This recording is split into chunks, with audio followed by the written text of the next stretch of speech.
Olá pessoal, tudo bem? Segundo ano, turno AM. Meu nome é Yasmin, sou estagiária, sou estudante lá da UNB, do curso de Letras, e essa semana estarei acompanhando vocês nas aulas de literatura e gramática. Então, primeiramente, nós vamos começar aprendendo sobre o conto Pai contra Mãe de Machado de Assis. Então, nós vamos ver alguns aspectos, né, do conto, desse gênero literário. Vamos conhecer um pouquinho mais do autor também, Machado de Assis, e motivar a leitura para que vocês façam essa leitura, que é muito importante. É uma obra bem interessante, um conto bem conhecido de Machado de Assis. E também vocês vão poder ver que é um conto que está lá no PAS, né? Na avaliação do PAS, que é um processo seletivo que todos vocês fazem, né? Provavelmente. Então, é bem interessante vocês lerem, né? Esse conto de Machado de Assis. Bom, primeiramente, nós vamos começar entendendo um pouco mais sobre o conto, né? Esse gênero literário. Então, o conto geralmente é uma narrativa curta. Então, o conto tem algumas características, né? Então, nós vamos aprender sobre isso. Primeiramente, ele é uma narrativa curta. Então, é um texto curto, não é muito extenso, né? Como outros gêneros literários. Então, vai contar uma história ali mais curta, né? Por ser curto, ele geralmente tem um único conflito.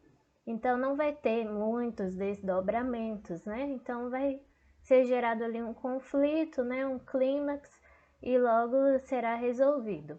Poucos personagens também, né? 3, 4 personagens nesse conto mesmo que nós vamos estudar hoje. Tem 3, 4 personagens, não tem muitos personagens. Tempo e espaço são reduzidos também, né? Por ser uma narrativa curta. Então, o tempo e espaço não tem muito desdobramento, né? Passa em um período curto e num espaço geralmente determinado. Então, sobre o autor, Machado de Assis, provavelmente vocês já ouviram, né? Já estudaram sobre esse autor muito conhecido, né? Na nossa literatura brasileira. Ele nasceu no Rio de Janeiro, né? Carioca. E ele, assim, possui várias habilidades, né?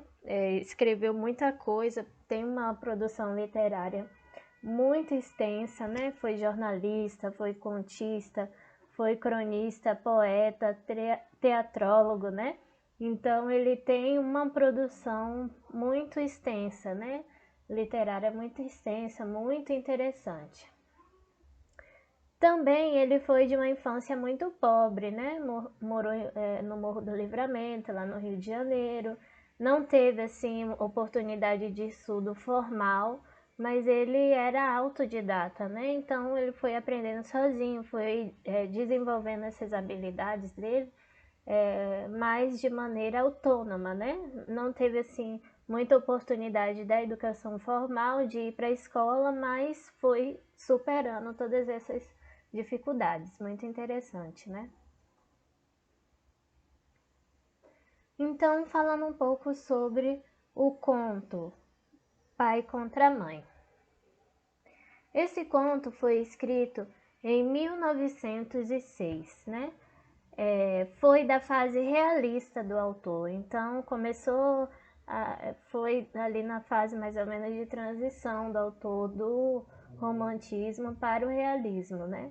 Então já possui, o realismo tem essa característica, né, de crítica literária, de crítica social. Então, quando vocês forem ler o conto, vocês vão perceber que o autor faz muita crítica, né, à sociedade. Então, já faz parte dessa fase, né, realista, já possui características do realismo esse conto.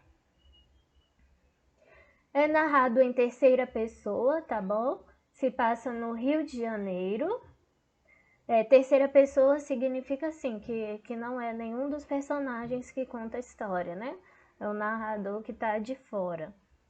Então, se passa no Rio de Janeiro, como muitos dos textos literários do autor, né, se passa no Rio de Janeiro, no tempo do Império. O pano de fundo é o cenário escravista, então ele vai fazer essa crítica, né, à sociedade escravista. É o pano de fundo da história.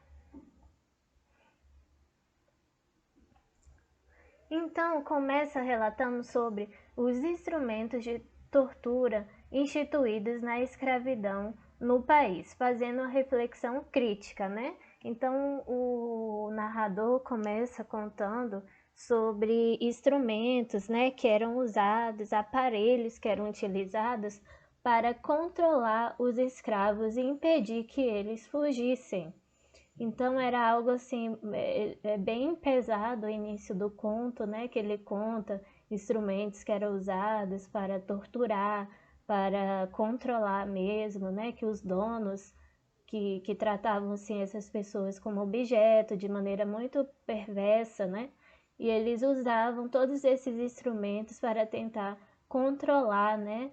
Essas pessoas.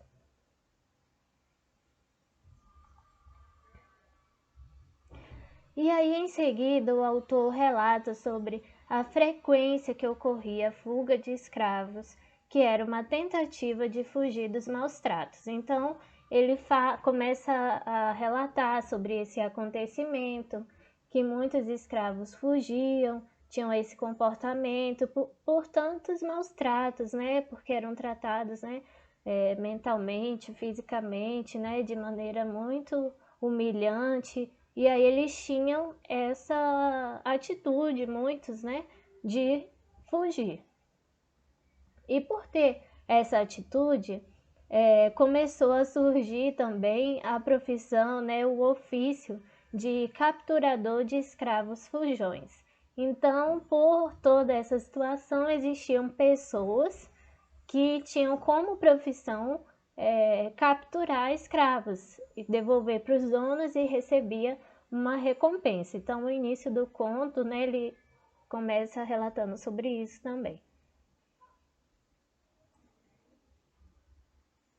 E aí, em seguida, ele apresenta os personagens centrais, que é Cândido Neves e Clara, que são um casal, né, uma família humilde. Cândido Neves são brancos, né?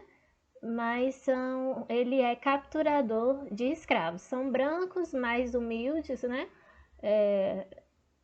E ele tem como ofício, como profissão, ser capturador de escravos. E também apresenta Arminda, que é uma escrava fugitiva. Então, ele começa contando essa história de Cândido Neves, de Clara, que estão passando por necessidade, que tem um filho.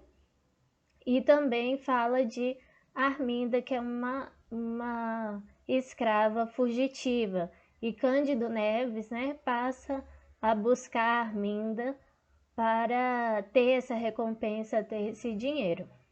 Então é uma história bem interessante que vocês podem ler. É um texto curto, tem 11 páginas, traz uma crítica social assim bem interessante, tá bom? Então vocês podem ler, que vai com certeza acrescentar muito para vocês. Então, agora, como atividade, eu vou pedir que vocês assistam o vídeo no YouTube, muito fácil de ser encontrado, da Djamila Ribeiro, que o nome é Precisamos Romper com os Silêncios. Então ela fala um pouco sobre a situação, né, atual da população negra no Brasil. Então vocês vão começar a pensar nesse conto, né, toda a história, né, que nós conhecemos da população negra no Brasil e pensar na atualidade, né, através desse vídeo, refletir sobre essa temática. E aí eu vou propor essa atividade para vocês, que escrevam um pequeno texto sobre o conto e a atual condição de vida da população negra no Brasil, tá bom?